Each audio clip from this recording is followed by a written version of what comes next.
Today, I am going to disassemble and then later on assemble this HP system unit. First step, we are going to remove the top cover of the system unit by simply pulling this up.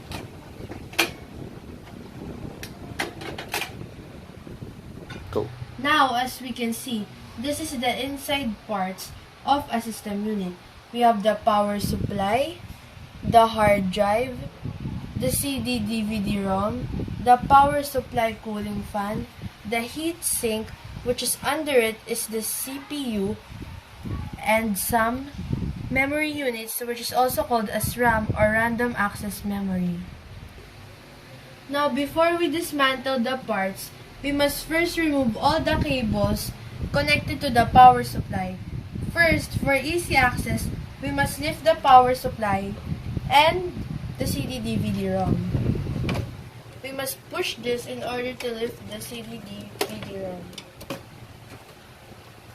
Now, to remove the cables, first we remove the SATA cables,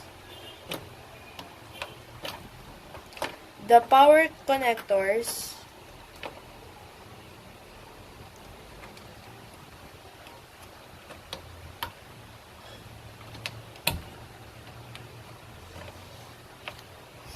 and here,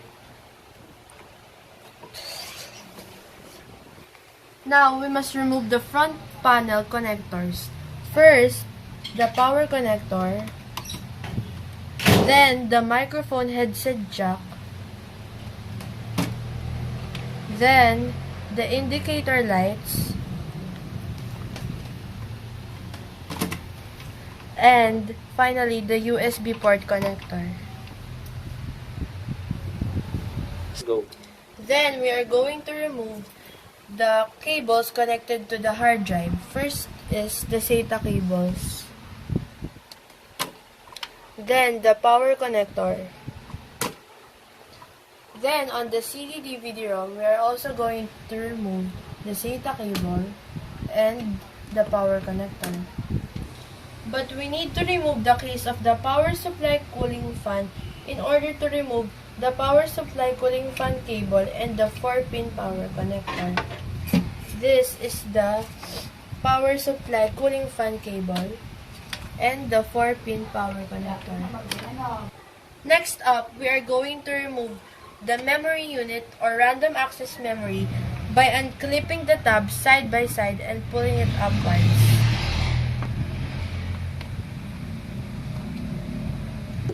Then we are going to remove the hard drive by pushing this forward and sliding the hard drive forward. Hard drive, we must push this down, slide it forward, and pull it upward.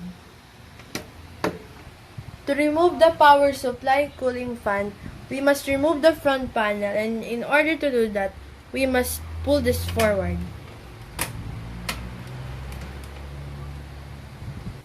To remove the power supply cooling fan properly, we must put this in an upward position.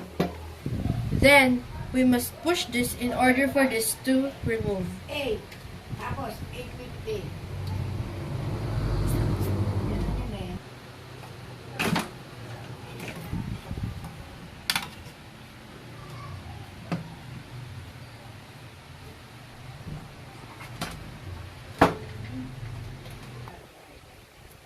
Now to remove the heat sink, we must remove the 4 screws using the screwdriver, turning it counterclockwise.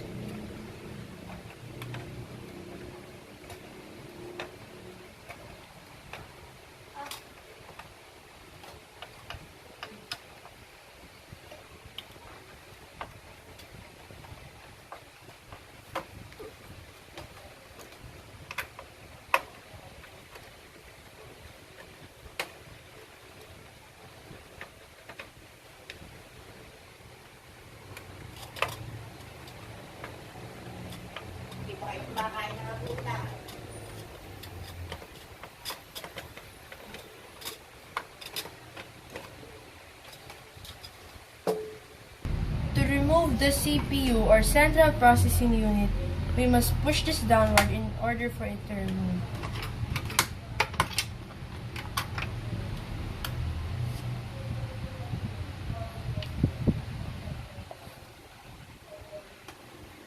Then remove the CPU. Now to remove the power supply, we must pull it forward. Now to remove the motherboard, we must remove all the 8 screws connected to it.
Then lift it upwards.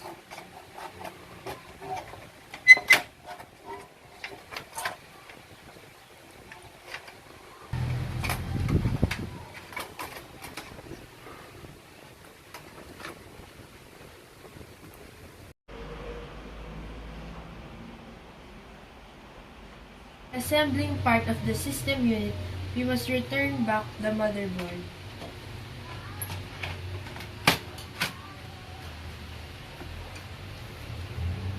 Now, we must tighten all the screws that has already been laid in the motherboard.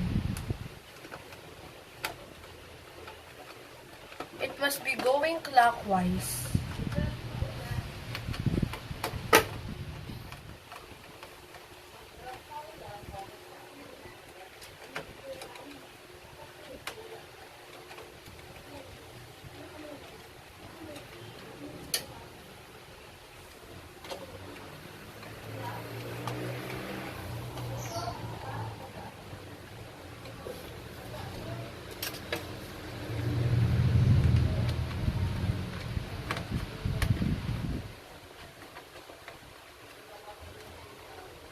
Now we must replace back the RAM by simply putting this down and closing the tabs.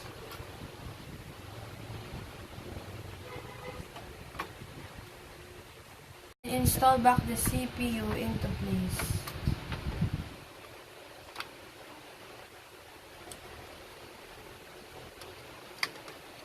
And putting the heatsink above it and screwing it back.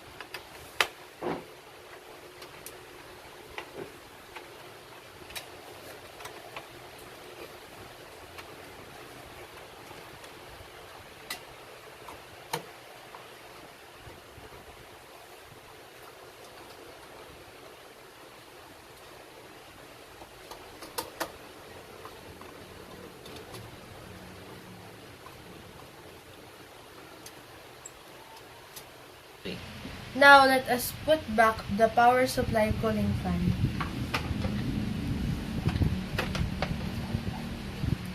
And connecting back the power supply fan. 3, Then connect back the power supply.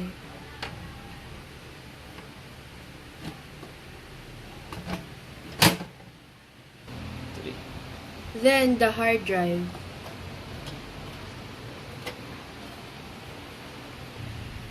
To install back the CD-DVD RAM, we must tilt this down, then put this back in, then push it down. Then put back the screws clockwise.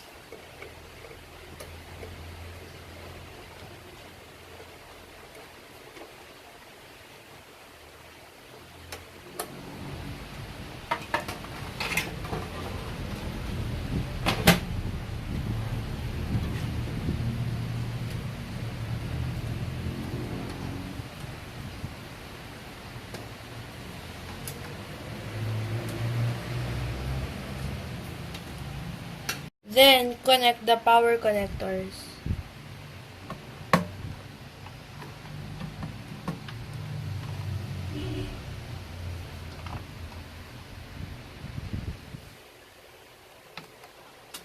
Then, the 4-pin power connector.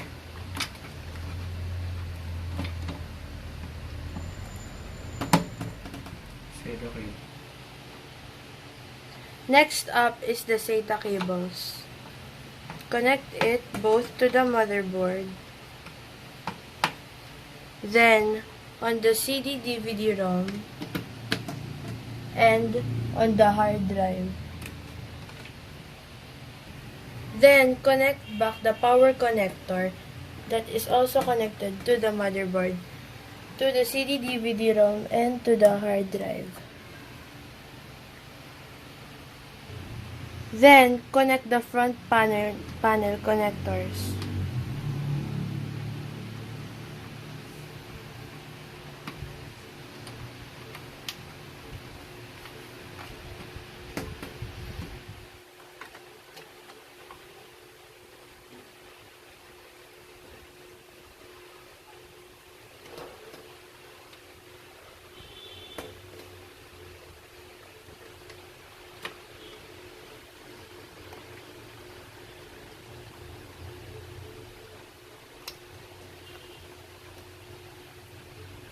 Then, lay back down both CD and DVD drive and our power supply. Then, connect the front panel.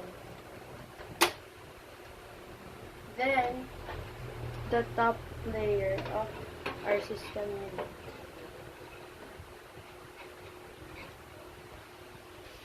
Now, the system unit is now assembled.